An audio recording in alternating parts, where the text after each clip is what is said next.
Assalamualaikum Pak Ustadz. Waalaikumsalam warahmatullahi wabarakatuh. Apakah seorang istri berdosa bila menolak diajak hubungan jarak jauh? Karena semenjak pandemi kita tak bisa berkumpul. Macam mana hubungan jarak jauh?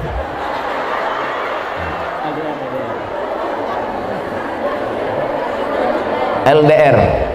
Apa arti LDR? Long distance relationship. Wah, macam ABG pula Ustaz.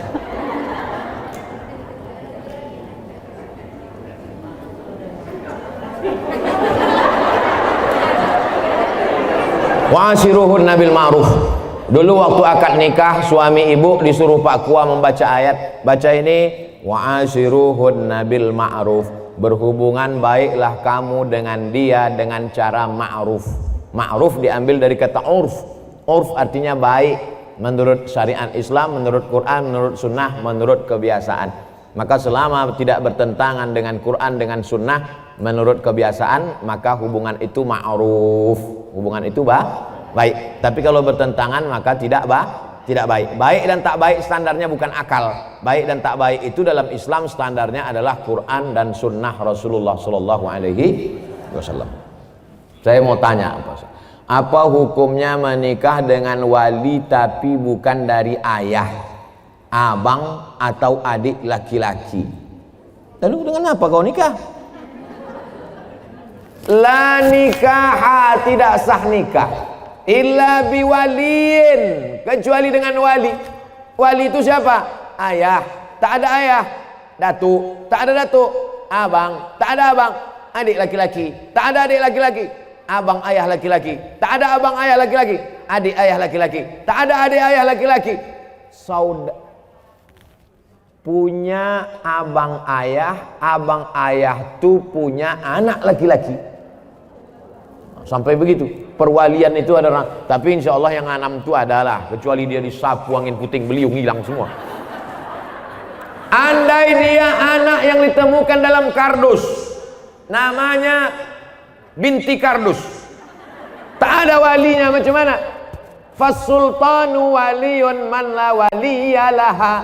Maka sultan menjadi wali bagi orang yang tak punya wali.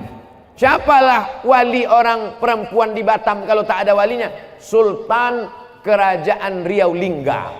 Sultan Kerajaan Riau Lingga sudah menyerahkan kekuasaan kepada Presiden Soekarno. Lalu Presiden Soekarno membuat satu departemen untuk agama, namanya Kementerian Agama. Maka Kementerian Agama lah yang menerima sultan. Lalu Menteri Agama tak sanggup turun ke Kemenak Kanwil Provinsi. Kemenak Kanwil Provinsi turun ke kota turun ke kecamatan. Itulah maka kepala kantor urusan agama tak ada perempuan. Ada kepala KUA perempuan. Kenapa? Karena KUA akan menjadi wali bagi perempuan yang tak punya. Nah, ini ke depan nanti bisa jadi kepala KUA perempuan. Dia tak ngerti sejarahnya. Karena KUA akan menjadi wali bagi perempuan yang tak punya wali. Fasultanu waliyun man la waliyalaha. Memang satu sisi Pak KUA itu sebagai pegawai pencatat pernikahan, tapi ada dalam beberapa kasus dia bisa nanti menjadi wali pada saat perempuan itu tidak ada wali. Kalau sudah terjadi macam mana Pak Ustadz? Diulang akad nikah. Balik anak gadis kita membawa lakinya, hilang seminggu, pulang-pulang berbadan dua. Balik dia ke rumah, mak ini lakiku katanya. Kapan kau nikah? Aku pergi nikah kemarin. Wali kau siapa? Udah ku beli wali katanya. Enak aja sekarang, lu tak belajar, jahil. Jangan karena takut kepada orang. Diulang akad nikahnya balik, cari walinya yang 6 tadi, lalu diulang. Aku nikahkan engkau dengan anakku dengan mahar. Aku nikahkan kau dengan cucuku dengan mahar. Ku nikahkan kau dengan adikku. Ku nikahkan dengan keponakanku dengan mahar sebentuk cincin emas tunai. Sah. Diulang balik. Lalu perbuatan dia dari mulai dia nikah tak jelas ke nikah yang jelas ini zina. Nauzubillah. Selamatkanlah anak-anak gadis kami ya Allah. Assalamualaikum Ustaz. Waalaikumsalam warahmatullahi wabarakatuh. Apa mazhab itu Pak Ustaz? Mazhab diambil dari kata zahaba. Zahaba artinya jalan. Mazhab adalah jalan. Kalau orang mau pergi ke Batam, ada jalannya naik pesawat. Kemarin saya naik pesawat, pesawatnya perempuan, Citylink. Asik berpantun aja di atas. Awak takut jatuh, dia berpantun. Ada pula yang datang ke Batam nih naik kapal, bukan Titanic, kapal jelati. Nah, macam-macam. Jadi mazhab adalah jalan untuk sampai kepada tujuan. Maka untuk sampai kepada tujuan ibadah yang benar, ada rukun, ada syarat, ada wajib, ada sunat, ada makruh, ada mubah. Maka ulama menyusun. Maka ulama yang menyusun jalan itu disebut dengan mazhab Hanafi, disusun oleh Imam Abu Hanifah. Mazhab Maliki disusun oleh Imam Malik bin Anas. Mazhab Syafi'i disusun oleh Muhammad bin Idris. Mazhab Hambali disusun oleh Imam Ahmad bin Hambal. Saya menempuh jalan yang dibuat oleh Imam Syafi'i. Kenapa Ustaz pakai mazhab Syafi'i? Dulu di pesantren pakai mazhab Syafi'i. Pergi ke Mesir, di Mesir kalau kita sekolah, Bu, dibuat itu nama Abdul Somad, jinsiyah, nationality, dari negara mana? Indonesia. Mazhabnya apa? Buat mazhab Syafi'i. Datang kawan saya dari Jawa Timur, dibuatnya Hanafi. Kok kenapa kau pilih mazhab Hanafi? Senyum dia. Kenapa kau pilih Hanafi? Bukunya tipis-tipis gitu. Ada orang yang jadi ustadz juga sekarang, kawan saya. Tak boleh sebut nama, menjaga kode etik. Apa benar jika kita belajar dengan seorang guru yang kita tidak tahu mazhabnya, kita tidak bakal masuk surga? Mayoritas Asia Tenggara, Indonesia, Malaysia, Brunei Darussalam, Patani Thailand Selatan, Moro Filipina, Singapura, mayoritas kita ini bermazhab Syafi'i. Jadi kalau ada orang mengatakan, Pak, mazhab Bapak apa? Saya tidak bermazhab, saya langsung ke Quran dan Sunnah. Berarti dia imam mazhab yang kelima. Nama Bapak siapa? Imam S. Arifin.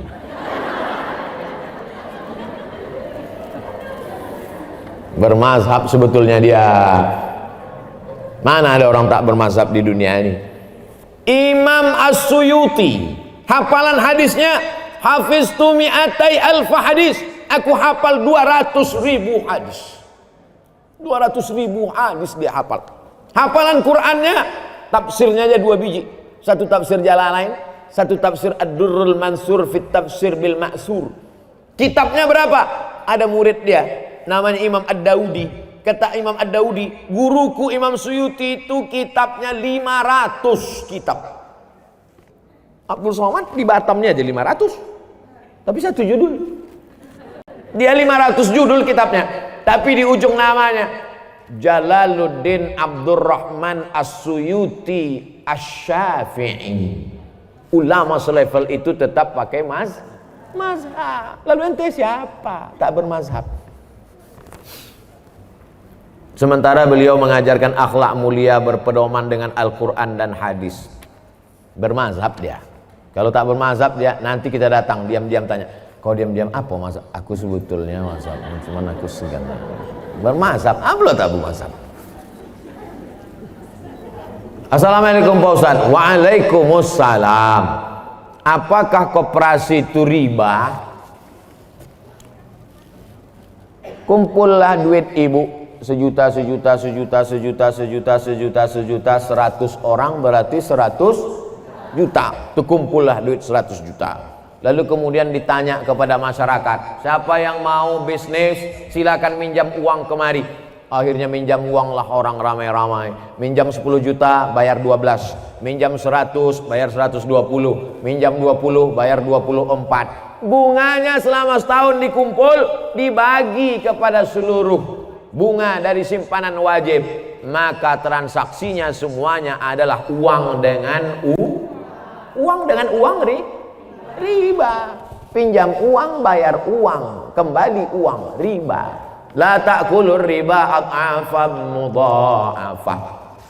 Lalu bagaimana dengan BMT Pak Ustadz? Baitul Mal wat Tamwil. Ibu masih konsen? Yang tak konsen gerakkan kepala ke kanan, ke kiri, ke atas, ke bawah, bukakan mulut.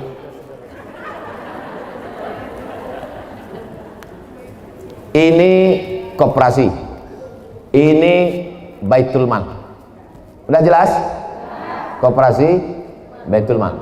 Koperasi, Baitul Mal. Datanglah saya ke koperasi. Assalamualaikum koperasi, selamat siang. Koperasi. Bisa aku minjam duit koperasi? Berapa Pak? 200 juta mau beli mobil. Bisa? Bayarnya nanti 250. Berarti akadnya uang dengan uang. Uang dengan uang riba. Dah selesai. Ini koperasi. Sekarang datang saya ke Baitul Mal wat Tamwil yang syariah, koperasi syariah. Assalamualaikum syariah. Waalaikumsalam. Ustadz Somad, boleh foto gak? Boleh, ada habis tuh.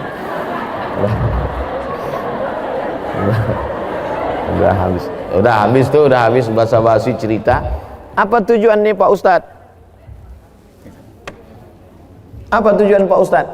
Saya mau beli mobil. Berapa harganya Pak Ustadz? 200 juta. Bisa tak minjam duit? Mohon maaf Pak Ustadz, minjam duit tak bisa. Walaupun kita udah foto, tak bisa duit. Jadi macam mana? Datanglah Baitul Mal wal Tamwil. Di mana mobilnya Pak Ustadz? Mobilnya ada di dekat Masjid Agung.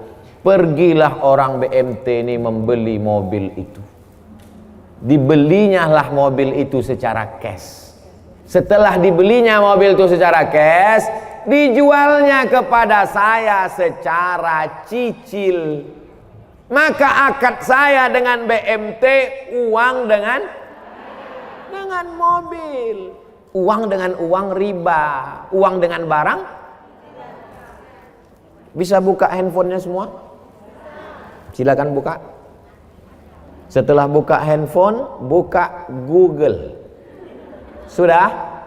Setelah buka Google, tulis di situ SOMADMOROCCO.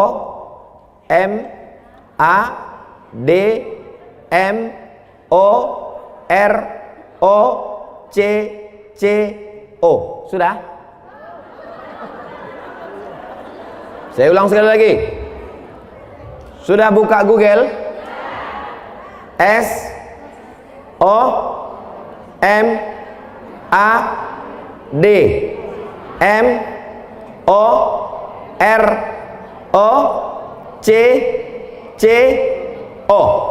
Sudah? Spasi. Sudah spasi? Kredit. KREDIT. Kredit. Enter. Sudah? Langsung posting yang paling atas, Somad Maroko Blogspot Kredit, langsung postingkan ke Facebook. Share ke kawan-kawan. Sudah? Tak tahu cara men-share? Nah, sekarang ku ajari.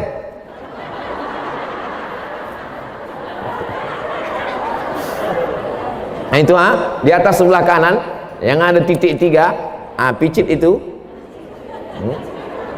Habis itu pilih FB di bawah, sama Instagram, sama pilih 3 sekali, Facebook, Instagram, dengan WhatsApp. Share, bagi ke kawan-kawan tentang bolehnya akad uang dengan barang. Dah, setelah nampak tulisannya, bisa baca di situ. Kredit. Kita baca ya.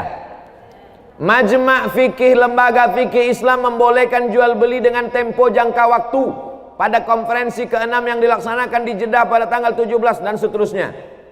Bawah. Apa dalilnya? Jawaban, jual beli kredit itu tidak ada keberatan di dalamnya, artinya boleh jika waktu dan tambahannya diketahui berapa bulan, berapa tahun, berapa hari, meskipun harga kredit lebih mahal daripada harga kontan, karena penjual dapat manfaat. Penjual dapat manfaat tambahan harga, pembeli mendapat manfaat tempo jangka waktu. Mana dalilnya? Disebutkan dalam Sahih Bukhari dan Sahih Muslim bahwa Barirah dijual oleh tuannya. Barirah itu orang, waktu itu boleh menjual orang, budak hamba sahaya. Barirah dijual oleh tuannya dengan cara kredit selama 9 tahun. Jadi kredit zaman Nabi itu lebih lama dari sekarang. 9 tahun kreditnya. 1 tahunnya bayar 40 dirham. Ini menunjukkan bolehnya jual beli kredit karena tidak ada unsur gharar, ketidakpastian. Ke koperasi pinjam uang, bayar uang, berlebih uang, riba. Ke Baitul Mal wa Tanwil, kita transaksinya adalah antara uang dengan barang. Jelas? Jelas semua. Tak ada yang tak jelas. Wallahu a'lam bishawab. Baik, terima kasih Ustaz. Alhamdulillah pertanyaan sudah diakhiri semua. Dan sebelum diakhiri ada satu pertanyaan Ustaz. Ini satu pertanyaan spesial dari Radio Ustaz. Dari pendengar yang hari ini juga mendengarkan acara kita kesempatan kali ini. Pertanyaannya singkat padat jelas. Ini yang baik-baik selesai. Yang pertama itu atas. Yang atas saja satu. Assalamualaikum. Waalaikumsalam warahmatullahi wabarakatuh. Allahumma salli ala Muhammad. Allahumma salli ala Sayyidina Muhammad wa ala ali Sayyidina Muhammad. Ustaz, saya ingin bertanya di luar tema. Dari tadi luar tema semua. Bagaimana cara menghadapi istri yang suka cerewet?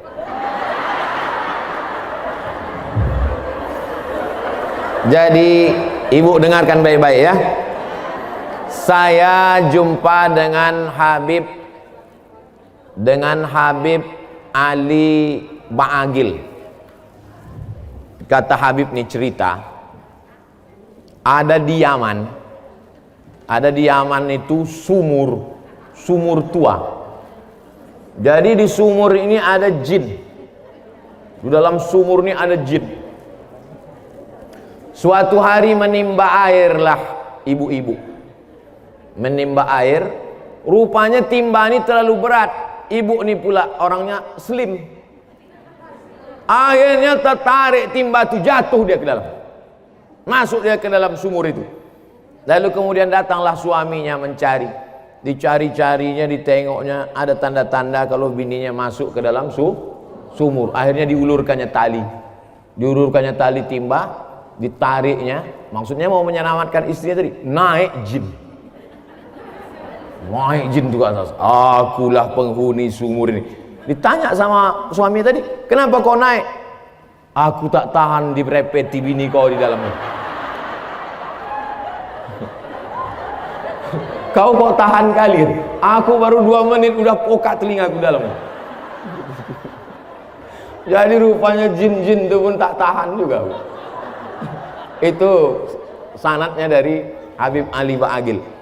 Dia cerita ke saya. Saya tak tahu udah cerita itu dari mana. Kalau mau tahu tanyalah ke dia. Jadi kalau ada perempuan-perempuan ini merepet, repetnya itu ada 2, repet positif dan repet negatif. Jadi kalau ibu-ibu masih merepet, kenapa abang pulang terlambat, abang pulang pergi sama siapa, jalan sama siapa, itu positif apa negatif? Dia mau menyelamatkan bapak supaya jangan habis waktu nongkrong di kedai kopi. Dia mau menyelamatkan supaya duit tak habis sama kawan-kawan sehingga tak bisa membayar anak sekolah. Dia ingin supaya bapak mendirepetnya, abang kenapa tak sembahyang, nanti abang kalau tak sembahyang ku campakkan ke sungai. Takkan sampai hatinya. Dia baik. Kedua, dia merepet itu ada sebabnya. Betul?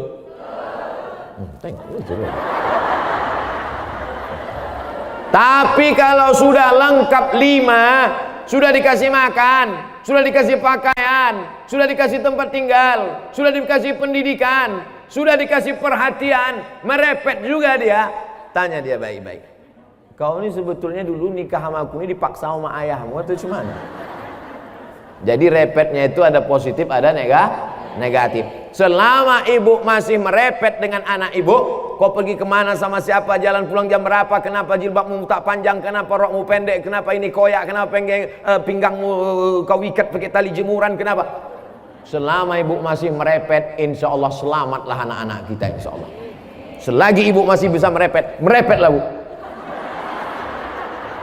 Siap merepet, takbir. Repet teruskan.